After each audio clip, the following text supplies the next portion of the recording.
Biz ne etmeli? Biz örmesin, tayarlamak. Messi tayarlamak için ne öğret? Guardiola öğret. Guardiola hani? Yine Guardiola. Guardiola, Zidane, trenerler yine bak. Yine, ben arkayım ol. Hiç inanma. Messi birinin aramında da çıkıyor. Görüyor musun? Şu top diyen daha da hiç sen top diyen korkma lan. Ne var ya şu top diyen? Keyif alır lan bunlar. Neden gelmedi ama oyuncu topu. Gel belki top diyen. Hani yürüyecek. Oho! Oraya da dipimde. Ne padyom bilen dipyam. Ne? Padyom bilen dine. Padyom bilen ama. Okula. İne. Verin mi? Oraya mı? İne. İyi top var ha. Top al. Bir spade etkiler mi?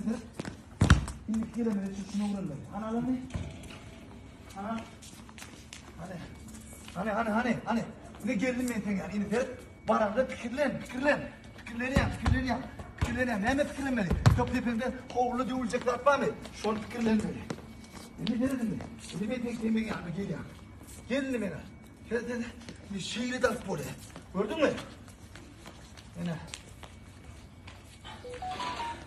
Ya çağıran futbol komandaları var da 4-5 tane. Şimdi şunu ya Haiti'de transfer edecektiydi. Haiti'de koca tekniklerde şuna verecekti bu oyuncuyu. Ben yetiştirip oturuyorum. Ama daha 10 çildim. Ya şu Elis production işler. Ondan sonra уже полностью meşhur olan günde 2 saat turnuva getiriyor. Hava kurtkazın hem için. Kurtkazı turnuva getiriyor. Kurtkaz. Ves ayırmalı. Oğlan ves ayıracak diye. 6 yaşında. Hep şulopkada oynaya. Abi şulopkada şey diyem orada. Ketide de ne eder kadıydım Allah. Tamam. Gelin. Fer. Yine şu şakadan etip oraya. Gördün mü? Yine toptan korkma. Sen şunun yıkıcı geldi. Tamam. Topun güğünü bir adamın. Daha topunun güğünü de getirene. Toptan açık kork ya. O da ne açık kork ya? Top. Hani. Göz var, dil var, edecek rahatları var da. Hani böyle hani. Yine var atası. Ana tak gol tak kurket. Yine. Uze bakan aldı. Uze bakan aldı. İnternete koyuyor. Trenerler, sport direktörü futbolun komandan prezidentine aydı. Şimdi oyuncu var iken nerede? Adres nerede? Onu maydanoz. Dinlemeyin takip yapmam ya. Bilemem. Şu oğlanım doğru şartlarını düşündürenler. Hava Pol'un yaşayacak yerini neyle ilişkilerini öpçün eden Nike mi, Adidas mı, Puma mı, Umbro mu, Haydi'nin işi mi? Olur. İyi kaptanım. Bu oğlancık. Yaşlı o Elis Production'da hep de bir rol çıkartıp durmalı.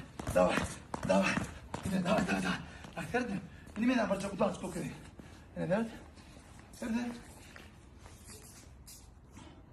O çılacak. Biz şundan aşağıya. Ertiği talan. Ertiği akşam ertiği turnuva çelli. Şunu uğrayın. Nerede o çılacak? Gördün mü? Bu birinizde hiç kimse mandat polonu. Ya birinizde polman. Yani ikinizde ya üçüncüde polayım Allah. Yine iyi gol oyladım. Öyle mi? Üçüncüde ya gol var ya. Gördün mü? Gol var ya diyen. Zaten yine barayım adam. Sen etmedi. Ya biz şu tarafa çilmedim orada. Fişaret yok bunun. Puan etmedi. Davay edip korkan. Hani.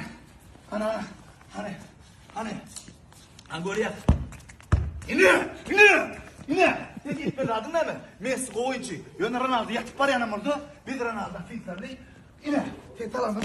Şimdi diğer sen bekme. Sen sana gol talandın sonra itmedi adın ne mi? Sen gol talandın sonra itmedi adın. Yine şey itmedi. Gol talandın mı? Yine. Düşündün mü? Yine. Şey diyeyim düşündün mü? Daha yeni orada par. Bolle. İkinci sabah oyuncu satılana. Barcelona Real'ın teklif geldi. Bir bak. Bizim öz adına adınca futbol kulübü açar. Adına da futbol kulübü adına ne mi koyar? Futbol kulübü adına birden son futbol kervanı koyar. Fatsan adı kervan, futbol kervanı. Tele komanda gitme. Sen Pol'un komandan zilzal olar, benim trenerim olar, direktörüm olar. Şu futbol kulübü Bittin ha. Ne mi koydun beni?